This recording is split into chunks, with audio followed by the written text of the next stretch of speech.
Welcome back to KP's Kingdom, Cooking with KP, and today I'm going to show you how to make Brittney Atwood's white enchiladas. We saw this on one of the Atwood vlogs, and I thought I'd give it a go, but it seemed a little bit bland to me, so let's get things going. Alright, so we're going to need a bowl, of course, and 1 can of cream of chicken soup. Alright, yes, that brand that you can see right in front of me, I think it's the only brand that's really out there doing this sort of thing. And we're just going to put that whole can of that yellow looking stuff into that bowl. I'm going to add in 1.5 tubs of sour cream. It's going to be a 450 ml in total. Those little tubs are 300 milliliters. So put all of that straight in just like that. Pretty simple to do. And if you're about to see your cardiologist, don't cook this recipe. It's very, very rich. 2 spring onions, which we have finely sliced and diced. We've given that a what for with the knife. Put that straight in just like that. Pretty simple. I'm going to add in a good teaspoon's worth of garlic powder straight in, and about 1/4 teaspoons of white pepper and 1/4 teaspoons worth of black pepper. That's going in. I'm going to add in around about 1/4 teaspoons worth of nutmeg and 1/4 teaspoons worth of cinnamon, right, ground of course. That goes straight in.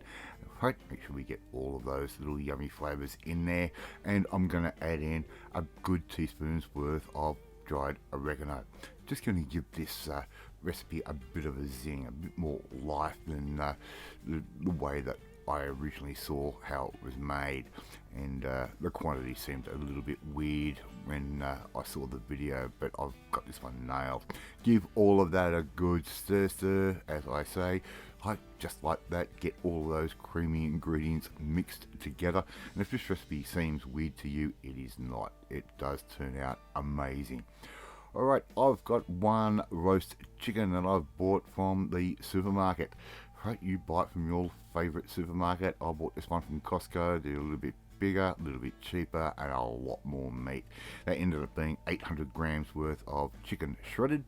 Okay, so just buy your chicken and pluck it to bits and get all the bits of meat off. Right, put that straight into that bowl.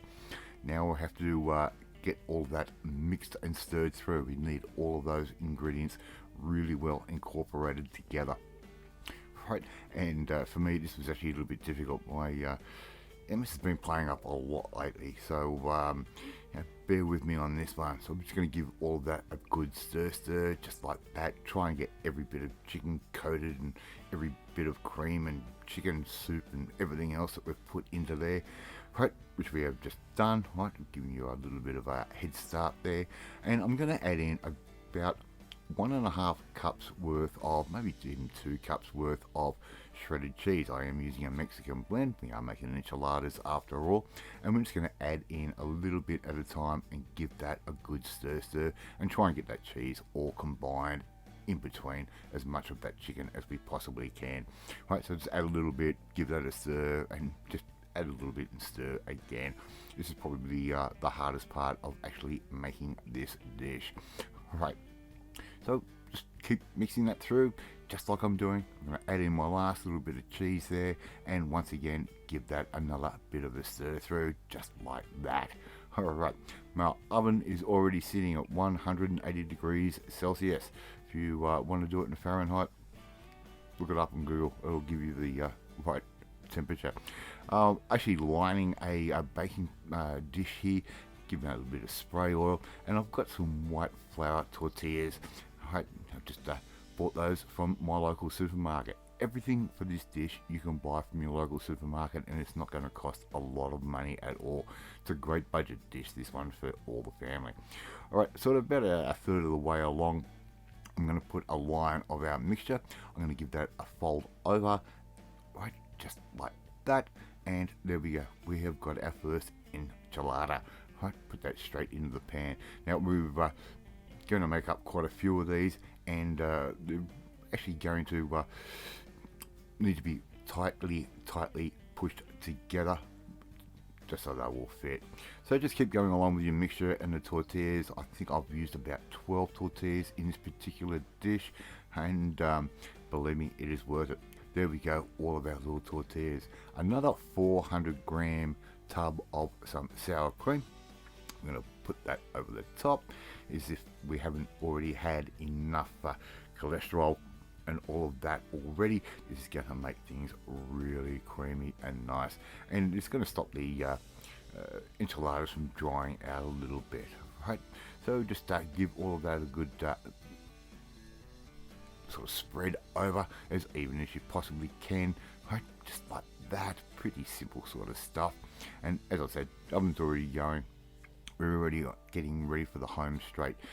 If you want to serve this up with a bit of a side salad, I would probably recommend this. This is going to be very, very rich, but I tell you what, it is worth it. And if you don't finish it all, it makes a really good leftover the next day. I'm going to sprinkle over a little bit more of our Mexican cheese blend over the top, just like that. Pretty simple, as if we didn't have enough dairy in this dish already. Right, so we're just going to sprinkle that over the top, as much or little as you like. We've got a little bit excess tonight because it's one of our favourite sorts of things to do. We're going to cover that with some aluminium foil, right, just like that. Mrs. KP is going to make sure it's all tucked in nice and snug and ready for its little trip into the oven. That's going to go into the oven for about 30 minutes, right, to covered, and then we're going to take it out for 10 minutes and put it back in, for 10 minutes, and let it crisp up over the top just like that. And there you go. We've got Brittney Atwood's white enchiladas, but done the KP way, which is just a little bit better and a little bit tastier. Love to see you try and make this one at home. It's not hard to do. It is pretty inexpensive, and it tastes absolutely amazing. Thank you so much for watching this video. Really do appreciate it. If you like this video, hit that like button. It gives me confidence, should make you feel warm and fuzzy too. Share this video with all your friends on all platforms of social media. We are trying to get Name of KP's Kingdom out there. Please don't forget that notification bell. You'll be notified every time a new video goes up, and leave a comment. Love reading, love responding to them. In the meantime, you want to learn something you might not have seen on the internet, or you might have, but want to do it my way? Well, whatever. Come and join the family, my family. Hit that subscribe button and you'll never miss none of my videos again. I've already eaten these white enchiladas and they are amazing, and you should make them too. Anyway, I will catch you next time. Bye.